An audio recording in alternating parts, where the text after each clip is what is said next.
All right, we bless God once again tonight for another wonderful privilege to come into your space. I'm sorry that I'm unable to come in earlier than as scheduled, but we thank God because we are here. And so because we are here, we believe and we trust God for the best to happen once again. Thank you so very much for your patience and for your time. I believe that God has a word for us this evening, and I trust and I believe the Lord that everything will work out well for us in Jesus' precious name. Now let's just offer a word of prayer before we start. Everlasting Father, we thank you once again tonight for your kindness, for your generosity, and for your grace, and for the time that you have scheduled for us to hear what you have to say to us. We honor you. We bless and we glorify your name in Jesus' precious name. Open the ears of everyone to your word. Grant us understanding and grant me access to be able to deliver your word in simplicity in Jesus' precious name. Tonight is going to be very short. I'm going to just be sharing very, very briefly, and then I'm going to be touching on some few things. I will be sharing on what to do when you receive a word of prophecy from God. A lot of people do not know how to really take advantage of God's word. When the word of the Lord comes to them expressly, they don't really know what to do about it. Some jump, get excited, but they don't know that every word of prophecy that God gives to us is actually a tool, or probably maybe for direction. It's actually probably maybe a blueprint.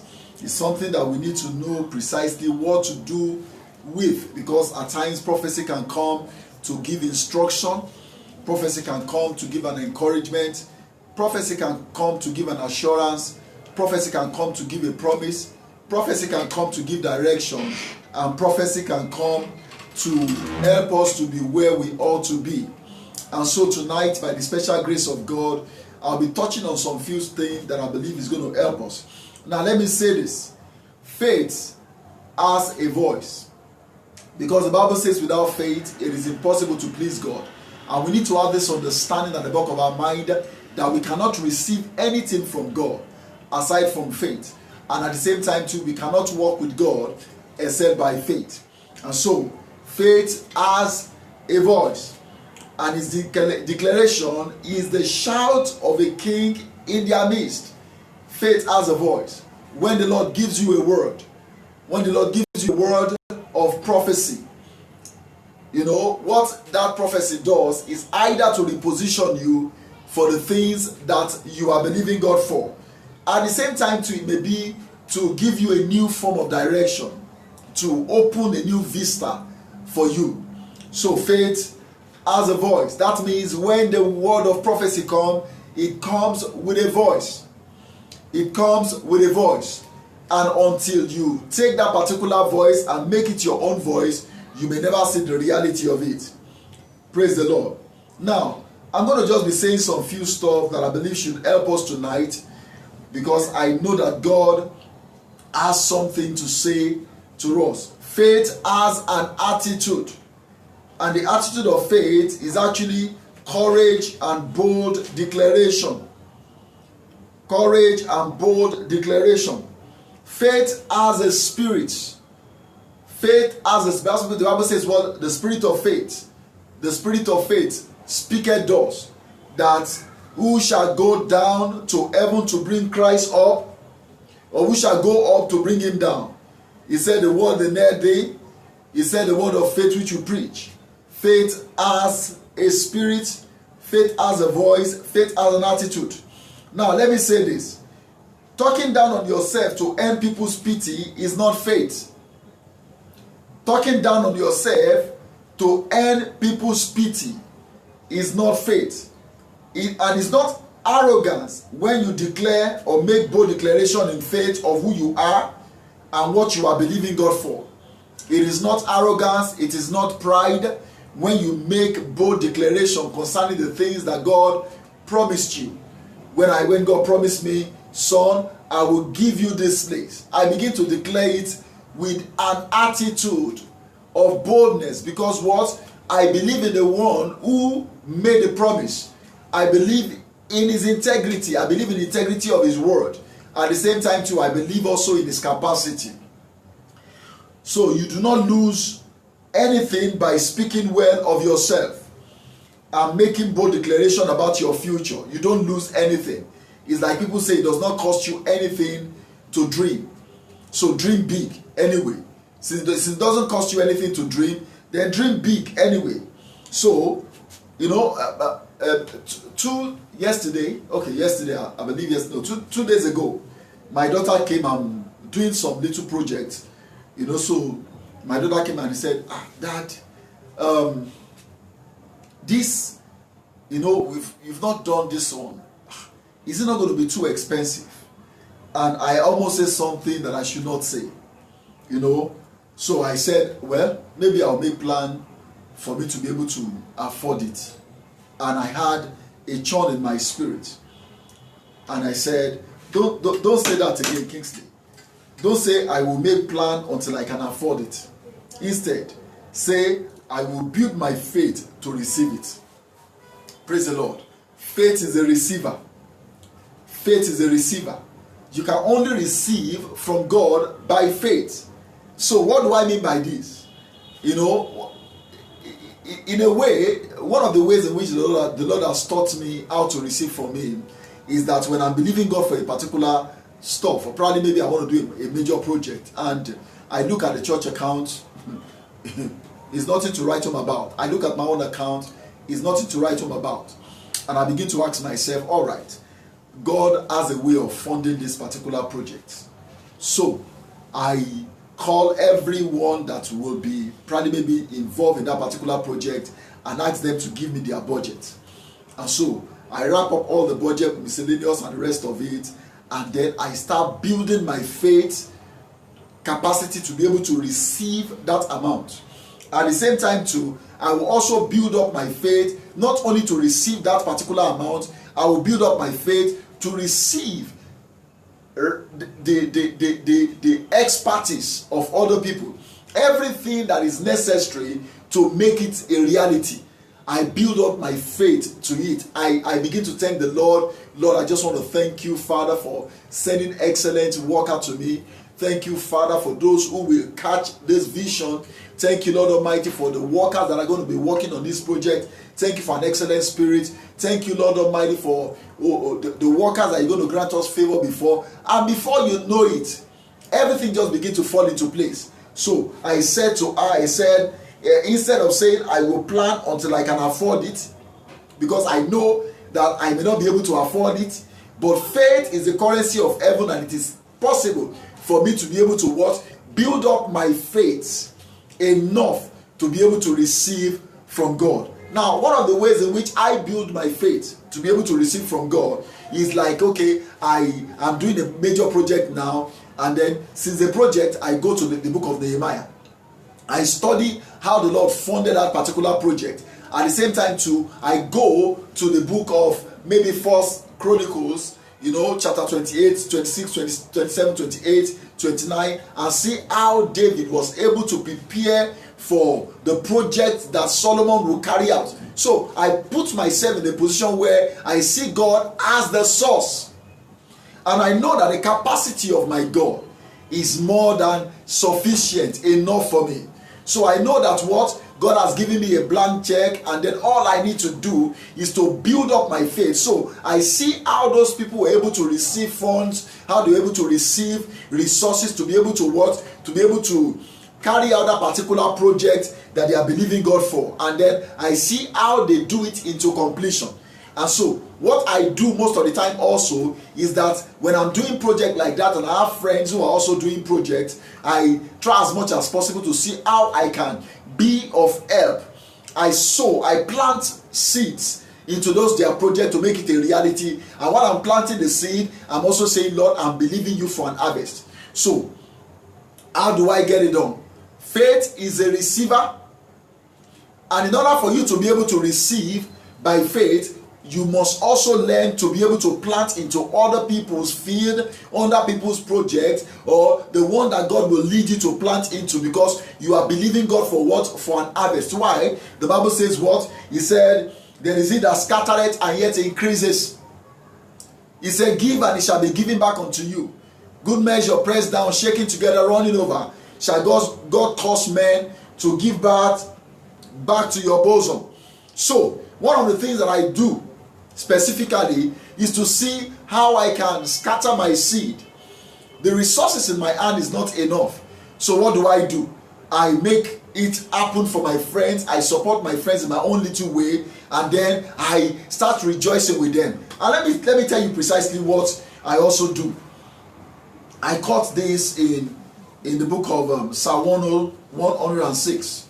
This is a major powerful principle that you can use when you're believing the Lord for something specific.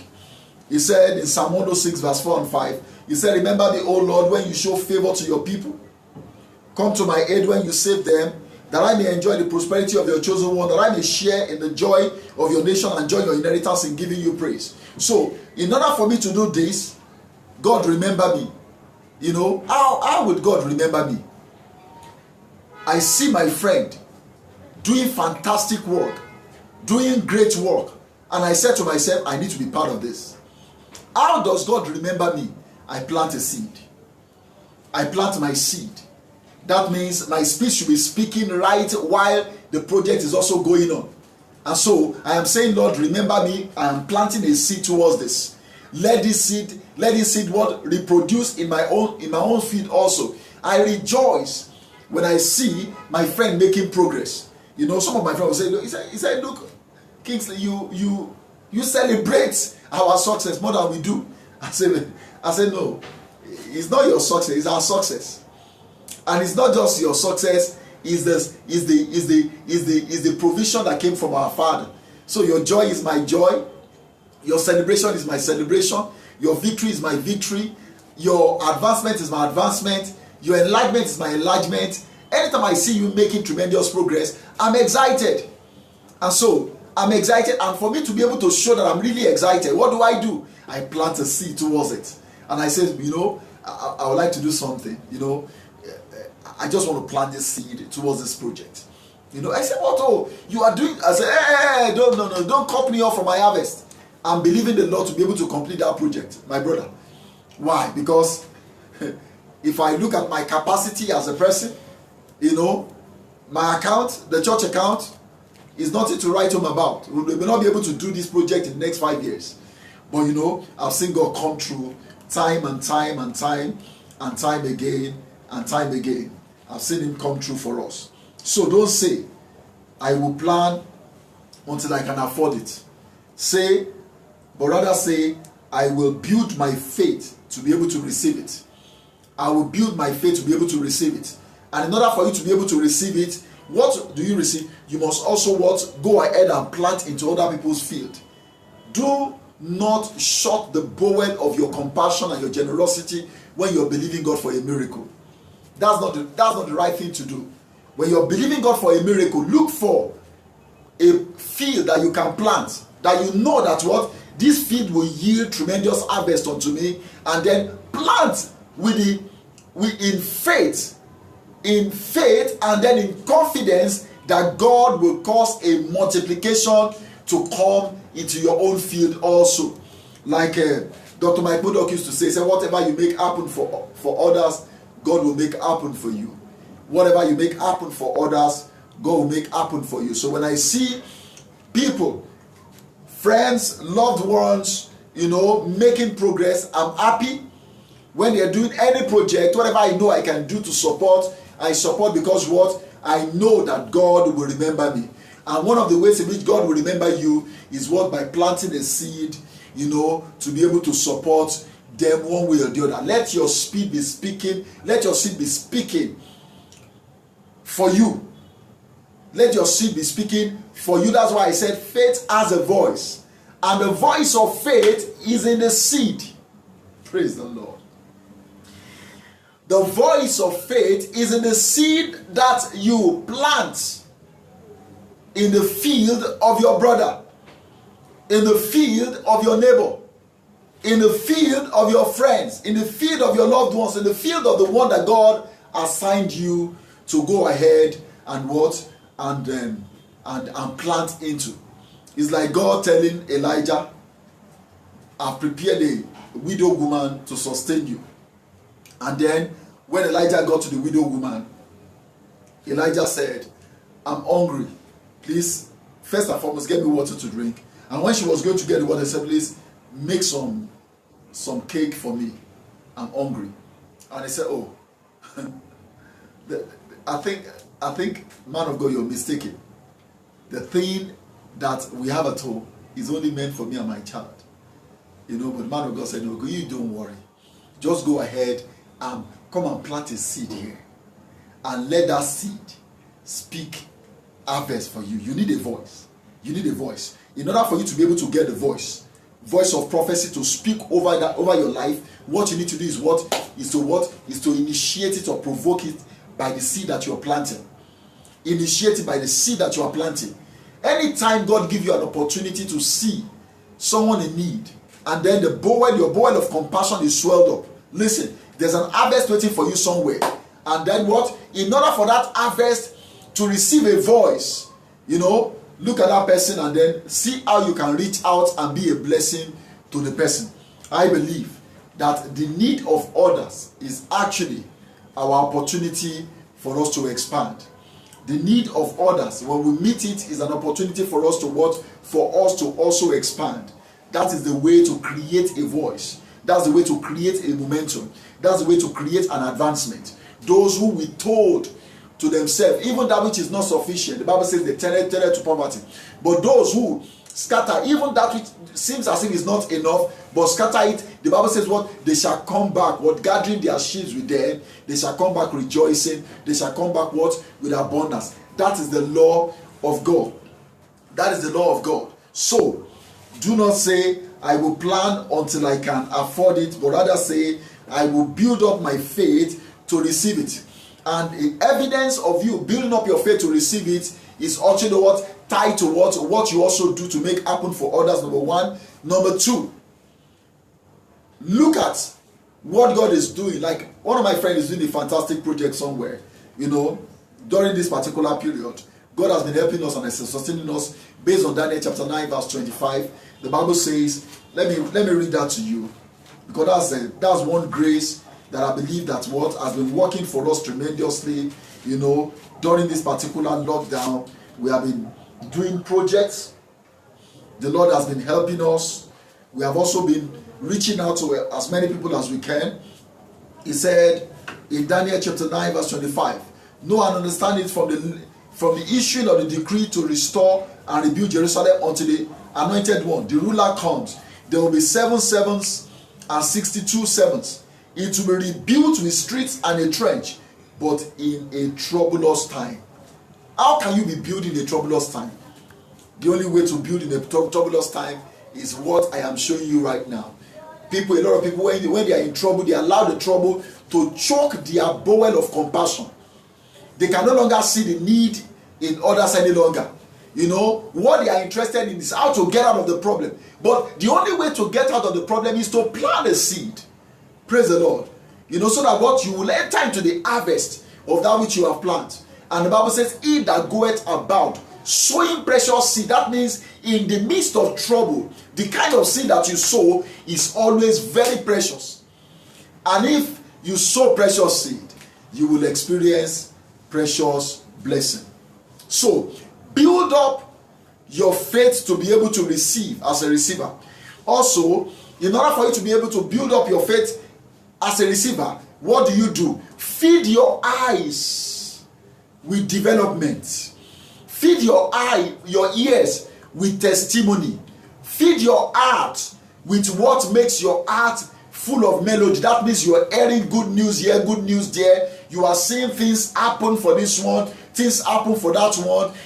When you hear that your friend have just built a fantastic house, don't say, No, don't mind him. Don't mind them. The building, it was fraud. It was this. No. Rejoice.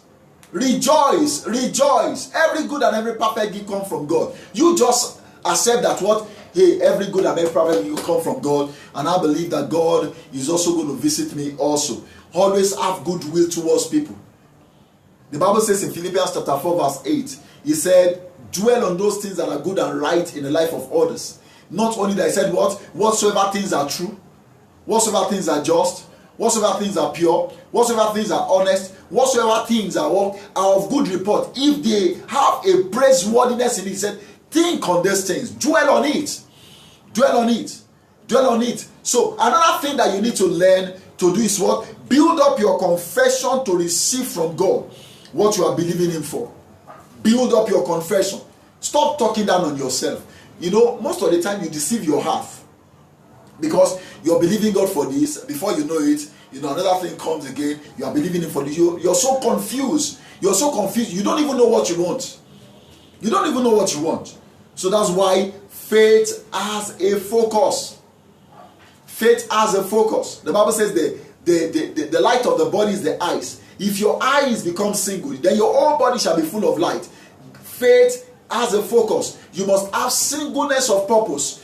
What do I want to drive out? What do I want to achieve by this? And then what? You start building up your faith, and then whatever is coming to distract you, you knock them off or you write them down. Okay, you are just reminding me of this, but this is what I'm believing God for. So build up your confession to receive from God what you are believing him for. Build up your confession. Every time the need arises in your heart, instead of talking the need, talk the promise. Instead of talking the need, talk the promise. There is no need under heaven that the promise of the Lord cannot cover. The promise of the Lord, they are what is eternal. Is the beginning and is eternal. That means there is no need that will come in between there that God's promises, has not taken care of those needs from point ground zero to whatever peak to whatever zenith you're thinking of. The promise of the Lord covers it. Amazingly, 365 promises are in the Bible to 366. So it means you can receive one promise every day for everyday problem and everyday challenge. So instead, build up your confession based on the promises of the Lord unto you. Build up your confession. And please let me say this. The Bible says the blood of Jesus Christ speaketh better things. So you must also make up your mind to be speaking better things concerning your future. What do you see? The Bible already told you, said the pathway of the just like a shining light that shines brighter and brighter unto a perfect day. I used to hear Bishop Oyedepo say this time and time again, we have never experienced a better last year or a better yesterday. A better last year and a better yesterday. Is a confession, is a declaration, is an attitude. That's why I said faith has an attitude. Faith has an attitude. Faith has a courage. So whether it is real, it is becoming real, or it's not realistic yet in your own life, does not mean that you cannot take hold of that particular scripture and hear somebody testifying, you hear this one testifying. Why don't you join that particular word, join that particular fold, join that particular tribe in the kingdom? Those who talk like God. Those who talk like God, not those who talk down on themselves, not those who talk down on the ability of God, not those who talk down on the covenant. Those who talk like God. Praise the Lord. We are bold talkers. We are bold talkers in the kingdom. The Bible says what? We have been given the spirit of faith. Therefore what? We make bold declaration. We declare. So build your voice for authority by making sure you believe in your own word. And saying it like you know it's not going to return unto you void. Praise the Lord. The Bible says what his word has been released is not going to return unto him void. You also start believing in your word. That means if you start believing in your word, this is what you must not do. Let me explain it this way. People are very important. If they want to make a speech. The reason why they write down their speech is so that what? nobody can misquote them, because what? Every word they say can be misunderstood and misinterpreted. So they sit down and prepare their speech. They choose their word, they choose their tenses, they choose their sentences, they choose their phrases and their clauses. Everything is intentional.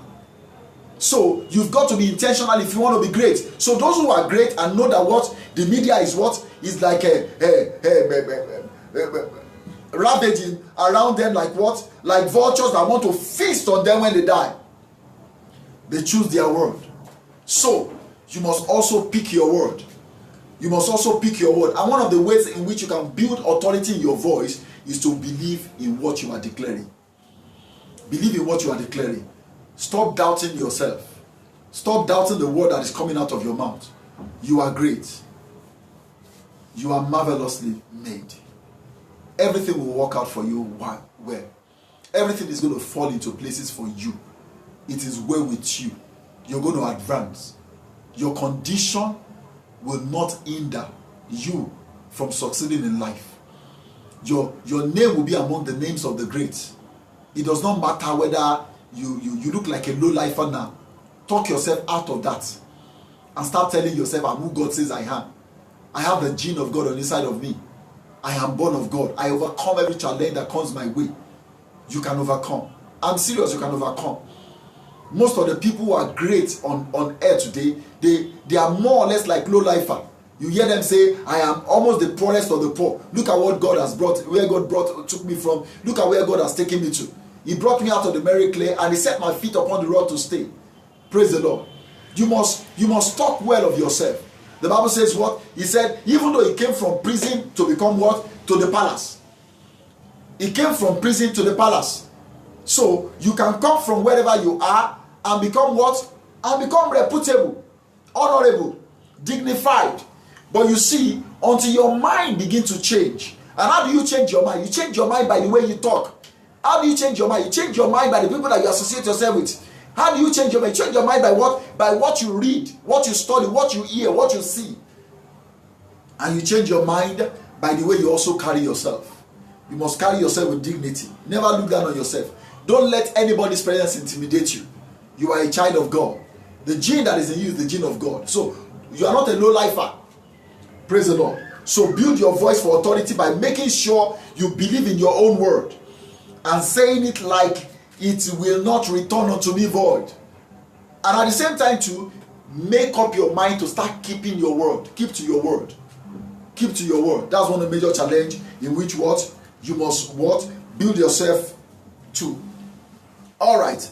Remember, when they go to make arrest, this is what they say, you know, and then you must build this consciousness in your mind. And they make people say, you know, the officer that come to arrest you will say, Mr. Man, anything you say now will be held against you in the court of law. If only you can put this in your mind, anything you say will be held against me in the court of law, where they're going to make a decision concerning my destiny. Anything I say. So which means that what? I must be intentional about what I say. I must be able to defend what I say. I must be able to work to defend what I say. So whatever these people have spoken in my ears, that Jesus God says, he said, I will do for them. So are you speaking failure? Are you speaking success? Are you speaking victory? Do you believe that something wonderful will happen this year? God gave us a word this year. He said, this is your significant year to enjoy God's marvelous mercy and generosity. And we have never stopped speaking that. And then what? At the point in time, the Lord gave us a powerful word.